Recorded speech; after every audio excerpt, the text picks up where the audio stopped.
Jika kalian suka permainan catur yang dingin dan membosankan, mungkin channel ini tidak cocok untuk kalian. Selamat datang kembali sahabat-sahabat penggemar catur di channel Wong Catur. Channel khusus partai catur brutal yang penuh kejutan dan pengorbanan perwira spektakuler. Semoga sahabat-sahabat semua sehat selalu. Kali ini kami menemukan sebuah partai luar biasa dari Las Palmas, Spanyol pada tahun 1978. Yaitu antara Grandmaster Spanyol kelahiran Peru, Orestes Rodrigues Vargas, melawan Grandmaster Islandia Fredrik Olafsson. Seperti video-video kami yang lain, Wong Catur hanya memilihkan partai indah yang dipenuhi langkah kejutan, pengorbanan perwira spektakuler, dan tentu saja akan membuat kita berdecak kagum.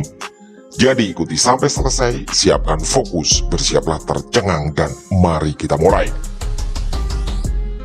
Di partai kali ini, Orestes Rodrigues Vargas memegang buah putih dan Fredrik Olafsson memegang hitam. Putih membuka permainan dengan pion D4. Hitam menjawab pengembangan kuda F6. Kemudian pion C4 dan pion E6. Ini adalah formasi Indian Game East Indian Defense. Vargas mengembangkan kuda ke petak C3 dan Olafsson meluncurkan gajah petak gelap ke B4 mengepin kuda terhadap raja. Lalu pion E3 dan pion C5 menawarkan pertukaran. Orestes Rodrigues Vargas mengabaikan dan memilih memajukan gajah petak terang ke D3. Jawaban dari hitam di langkah kelima ini adalah rokade sayap raja. Putih mengembangkan kuda satunya ke petak F3 juga sebagai persiapan rokade. Olafsson meramaikan area pusat dengan dorongan pion D5, lagi-lagi membuka kemungkinan pertukaran. Sekali lagi Orestes Rodrigues Vargas mengabaikan dan memilih melanjutkan rencana dengan rokade sayap raja. Dijawab oleh Fredrik Olafsson kuda C6. Putih pion A3 berusaha mengusir gajah. Hitam memutuskan untuk melakukan pertukaran perwira, yaitu gajah kali kuda C3. Tentu saja Vargas memukul kembali dengan menggunakan pion B. Pertukaran terus terjadi. Hitam pion kali pion C4 dan Vargas gajah kali pion. Hitam kemudian memajukan menterinya ke petak C7. Putih menggeser benteng ke E1. Jawaban hitam adalah pion E5, menambah opsi pertukaran pion sambil membuka jalan pengembangan bagi gajah petak terangnya. Orestes Rodrigues Vargas menolak pertukaran dan memajukan pionnya ke D5 menyerang kuda. Kuda hitam lari ke petak A5 sambil berbalik menyerang gajah. Pion putih terus melaju ke D6 dan kali ini menyerang menteri hitam. Jawaban dari Fredrik Olafsson adalah memundurkan menterinya ke petak D8. Putih melanjutkan serangan dengan kuda kali pion E5 dan Fredrik Olafsson memutuskan untuk menukar perwiranya, kuda kali gajah C4. Orestes Rodrigues Vargas tentu memukul kembali dengan menggunakan kuda sambil memberi tambahan pengawalan pada pion D6 yang terlihat menjanjikan. Hitam meluncurkan gajah ke E6 menyerang kuda. Putih memajukan menteri ke petak D3 demi memberi penjagaan untuk kudanya. Olafsson melompatkan kuda ke petak G4. Orestes Rodrigues Vargas memajukan benteng ke E2, menambah pengawalan bagi pion F2 sekaligus ide penumpukan benteng di langkah-langkah selanjutnya. Hitam menjawab dengan pertukaran perwira, yaitu gajah kali kuda. Putih memukul kembali gajah tersebut dengan menteri dan memberi ancaman pada kuda G4 serta pion C5. Fredrik Olafsson membuat langkah pengorbanan cerdas, yaitu menteri kali pion D6 sambil mengawal pion. Ini berarti dia mengorbankan kudanya. Mari kita bahas sejenak. Tentu saja kuda ini sangat beracun. Jika putih menteri kali kuda, maka hitam menteri D1 skak. Putih harus menutup skak dengan benteng dan hitam akan mengakhiri dengan menteri kali benteng, dan itu adalah skakmat. Oke, kita kembali ke permainan aslinya.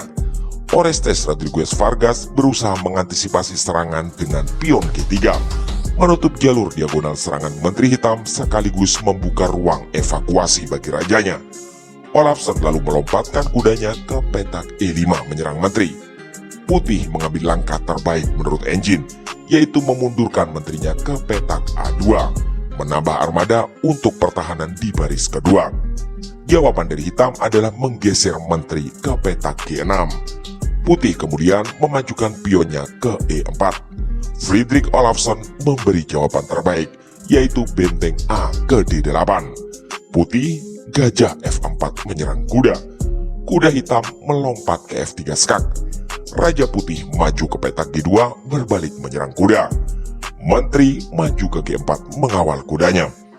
Orestes Rodriguez Vargas memajukan pionnya ke H3 menyerang menteri. Fredrik Olafsson melompatkan kudanya lagi ke H4 skak. Di sini langkah terbaik putih adalah raja ke G1, walau hitam tetap unggul cukup signifikan. Di partai aslinya, raja putih bergeser ke H2 sehingga hitam semakin unggul. Jawaban dari Fredrik Olafsson adalah menggeser menteri ke petak F3, tentu saja dengan ancaman skakmat di petak G2.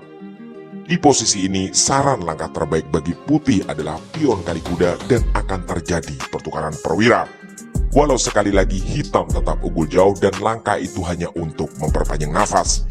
Di partai aslinya, benteng putih bergeser ke petak G1 demi menjaga petak G2. Oke, kita sampai di segmen kuis. Apa langkah yang akan diambil oleh Fredrik Olafsson di titik ini? Yang jelas ini adalah langkah terbaik dan membuat putih akan terkena skakmat maksimal dalam 5 langkah walau selalu memberi jawaban terbaik di setiap langkahnya. Seperti biasa, kami memberi tambahan waktu beberapa detik untuk sahabat-sahabat semua menebak langkah jenius tersebut. Atau pause video ini sejenak jika memang dirasa perlu.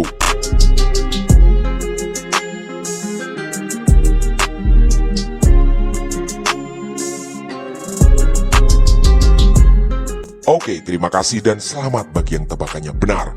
Langkah jenius itu adalah Menteri G2 skak. Ya, sang Grandmaster Islandia menumbalkan menterinya. Apa jawaban putih? Ternyata jawabannya adalah menyerah. Kenapa putih menyerah? Mari kita bahas detail. Di titik ini tidak ada opsi menolak pengorbanan bagi putih. Jadi satu-satunya jalan adalah benteng kali menteri. Hitam akan lanjut kuda F3 skak. Raja putih terpaksa ke petak sudut H1. Hitam lanjut dengan benteng D1 skak. Putih menutup dengan benteng E1. Hitam kemudian benteng kali benteng skak. Pertahanan terakhir putih adalah dengan menutup skak menggunakan benteng G1. Dan tentu saja, langkah pamungkas dari Fredrik Olafsson adalah benteng kali benteng, dan Raja Putih pun menemui ajalnya.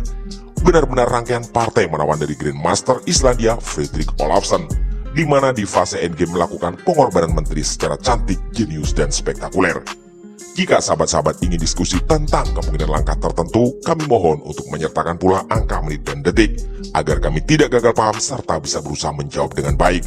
Demikianlah video singkat kali ini. Semoga sahabat-sahabat semua puas dengan permainan yang luar biasa, dan semoga pula bisa menjadi inspirasi dan referensi bagi kita semua. Kami atas nama segenap kru channel Wong Catur memohon dukungan like, komen, share, subscribe, dan doa agar channel ini selalu belajar dan makin berkembang. Terima kasih telah menyimak, mohon maaf atas kesalahan kata dan sampai jumpa di video catur berikutnya.